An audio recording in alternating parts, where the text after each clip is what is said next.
Bismillahirrahmanirrahim. Assalamualaikum warahmatullahi wabarakatuh. Salam sejahtera untuk kita semuanya. Kelas 10 Teknik Elektronika Industri. Apa kabarnya Nanda hari ini? Semoga tetap dalam keadaan sehat walafiat dan selalu dalam lindungan Tuhan Yang Maha Esa. Kita tak henti-hentinya bersyukur atas kehadirat Tuhan Yang Maha Esa, Tuhan yang Maha Besar, Tuhan yang luar biasa dahsyatnya, di mana atas berkah limpahan nikmat dan karunia-Nya kita masih dapat melaksanakan pembelajaran secara daring. Walaupun tidak bisa bertemu secara tatap muka, namun kita masih optimis untuk melakukan pembelajaran ini dengan baik. Kita kembali bertemu di channel ini di mata pelajaran kerja bengkel dan gambar teknik. Adapun fokus kita pada hari ini masuk ke kompetensi dasar yang ke-10, yaitu mendiagramkan diagram papan rangkaian tercetak atau yang disebut juga dengan PCB menjadi gambar skema rangkaian. Nah, jadi di pertemuan sebelumnya kita sudah belajar bagaimana cara mengembangkan skema rangkaian menjadi jalur layout PCB. Nah, pada hari ini yang akan kita lakukan adalah kebalikan dari itu, yaitu mengembangkan jalur layout PCB menjadi sebuah skema rangkaian. Dan ini disebut dengan reverse engineering. Nah, bagaimana sih tips dan cara yang benar dalam melakukan reverse engineering? Tetap simak video ini sampai dengan terakhir. Adapun indikator kompetensi yang akan kita capai pada pertemuan kali ini, yang pertama, siswa diharapkan mampu mengidentifikasi diagram rangkaian papan tercetak atau jalur layout PCB. Kemudian yang kedua, siswa diharapkan mampu mengidentifikasi simbol-simbol dari komponen elektronika. Dan yang ketiga, siswa diharapkan mampu mengubah komponen pada diagram rangkaian tercetak menjadi simbol-simbol elektronika. Kemudian yang keempat, siswa diharapkan mampu menggambarkan kembali jalur layout PCB itu menjadi sebuah skema rangkaian elektronika. Dan yang terakhir nanti siswa diharapkan mampu menjelaskan prinsip kerja dari skema rangkaian yang dibuat. Nah, untuk mempersingkat waktu kita langsung saja masuk ke pengertian dari reverse engineering.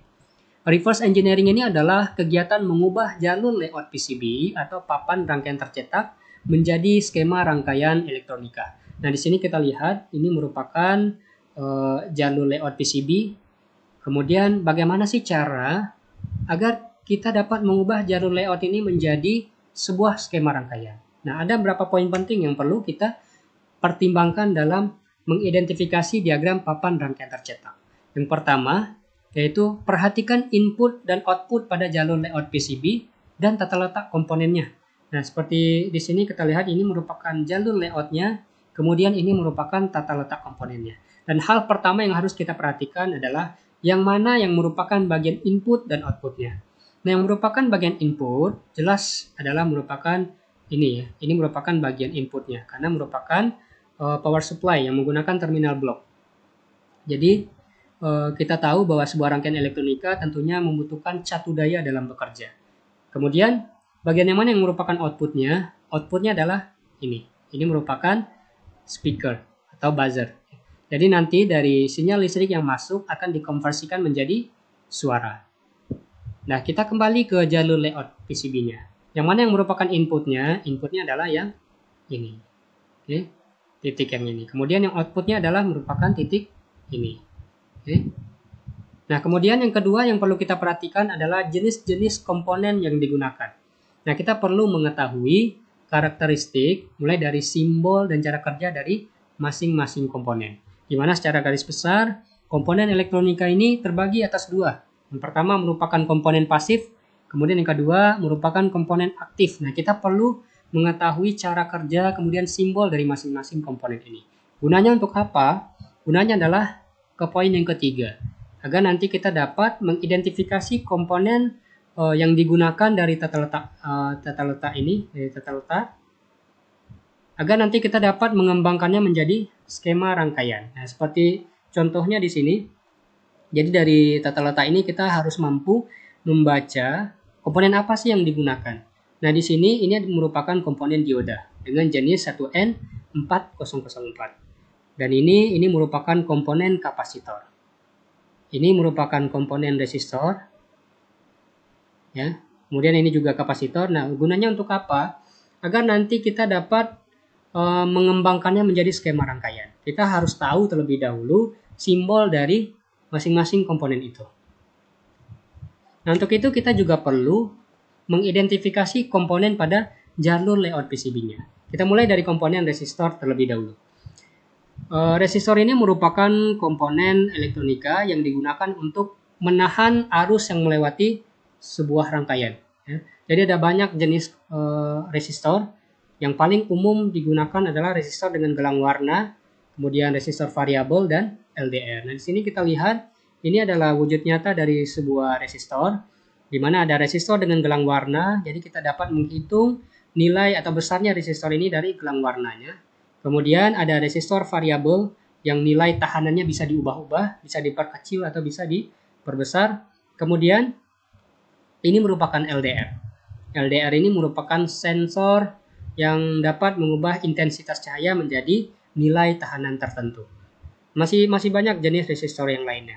Ya. Nanti silakan dipelajari kembali dan bagaimana sih simbol dari masing-masing resistor itu. Kemudian yang kedua yaitu transistor. Transistor ini selain dimanfaatkan sebagai switching atau saklar, juga dimanfaatkan sebagai penguat dalam rangkaian elektronika. Di mana secara garis besar transistor dibedakan menjadi dua. Yang pertama disebut dengan transistor NPN, kemudian yang kedua disebut dengan transistor PNP. Nah, ini adalah contoh wujud nyata dari sebuah transistor. Jadi dari jenis-jenis transistor ini kita diharapkan nanti mampu mengetahui simbol dari masing-masing transistor NPN dan PNP. Kemudian yang ketiga, komponen kapasitor. Secara garis besar kapasitor ini ada yang terpolarisasi dan ada yang tidak terpolarisasi. Di mana di sini kita lihat banyak jenis dari sebuah kapasitor, ada yang kapasitor elektrolit, ada kapasitor keramik. Nanti silahkan juga dipelajari kembali dan bagaimana sih simbol dari komponen kapasitor yang terpolarisasi dan bagaimana simbol komponen kapasitor yang tidak terpolarisasi.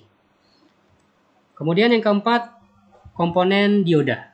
Jadi ada banyak macam dari dioda, di antaranya itu dioda biasa, kemudian dioda Zener, dan light emitting diode yang sering digunakan. Kegunaan dari sebuah dioda ini adalah bisa digunakan untuk menstabilkan arus dan tegangan, serta mempertahankan aliran tegangan dan arus, kemudian mencegah tegangan yang tidak diinginkan dan memurnikannya, dan yang terakhir dapat digunakan sebagai konverter.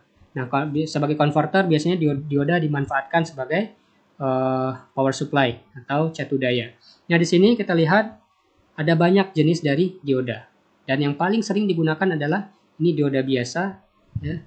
Kemudian ini adalah light emitting diode atau LED yang sudah kita pelajari di praktikum sebelumnya.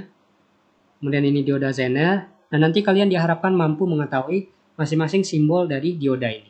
Ya, jadi dari dioda biasa ke dioda light emitting diode atau LED ini simbolnya itu berbeda. Nanti silahkan dipelajari kembali. Kemudian selanjutnya kita perlu mengidentifikasi simbol dan tata letak catu daya atau sumber tegangan. Di mana simbol dan tata letak catu daya ini bisa kita ketahui dari sumber tegangan yang masuk pada rangkaian. Nah, rangkaian elektronika ini bekerja biasanya pada arus lemah atau tegangan DC. Berkisar antara biasanya 0 sampai dengan 12 volt DC. Untuk membedakan saluran positif dan negatifnya juga bisa diidentifikasi dari polaritas komponennya. Jadi tadi ada komponen kapasitor itu ada yang memiliki polaritas, ada yang tidak. Yang memiliki polaritas maksudnya membutuhkan catu daya positif dan negatif dalam bekerja. Jadi ada kaki-kaki tertentu yang harus ditempatkan sesuai dengan polaritasnya. Nah, ini adalah simbol-simbol dari komponen elektronika. Ya. Di sini kita lihat ini adalah simbol resistor biasa. Dan ini adalah simbol dari resistor variabel atau yang biasa disebut juga dengan potensiometer. Oke, jadi nilai besarannya dapat diubah-ubah. Kemudian ini trim pot. Trim pot ini hampir sama dengan potensiometer, hanya saja fisiknya berbeda. Kemudian ini adalah induktor atau kumparan, simbolnya seperti ini. Ini simbol dari sebuah trafo atau transformator yang digunakan untuk mengubah besaran tegangan. Bisa menaikkan atau menurunkan tegangan. Kemudian ini kondensator atau kapasitor. Dan nanti silakan dibaca kembali masing-masing simbol dari komponen-komponen ini. Nah, di sini kita lihat ini adalah rangkaian inverter yang dapat mengubah tegangan DC menjadi tegangan AC. Ya. Jadi dari tegangan DC 12 volt nanti akan dikonversikan menjadi tegangan AC 220 volt. Nah, di sini kalian perhatikan ini ada jalur tata letak, jalur layout tampak belakangnya. Dan dilengkapi dengan tata letak komponennya. Dan yang mana sih yang merupakan inputnya? Inputnya jelas di sini. Ya. Ini merupakan inputnya dan outputnya nanti keluarannya ke transformator. Oke. Jadi diharapkan nanti kita mampu mengidentifikasi jalur layoutnya, kemudian yang mana yang merupakan bagian input dan outputnya juga dapat mengidentifikasi komponen yang digunakan, ya, yang nanti merupakan acuan kita dalam membuat skema rangkaiannya. Jadi di sini ini merupakan simbol dari wujud nyata dari sebuah kapasitor.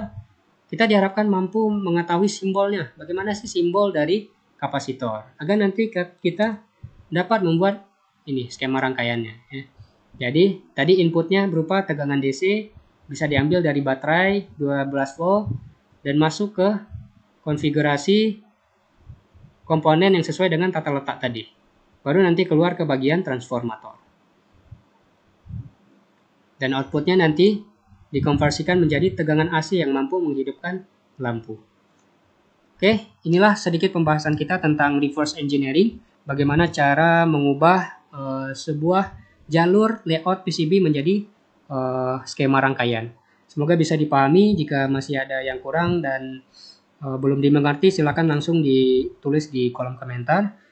Terima kasih atas perhatiannya dan terima kasih juga telah meluangkan kuota untuk menyimak video ini. Semoga bermanfaat. Akhir kata, Assalamualaikum warahmatullahi wabarakatuh.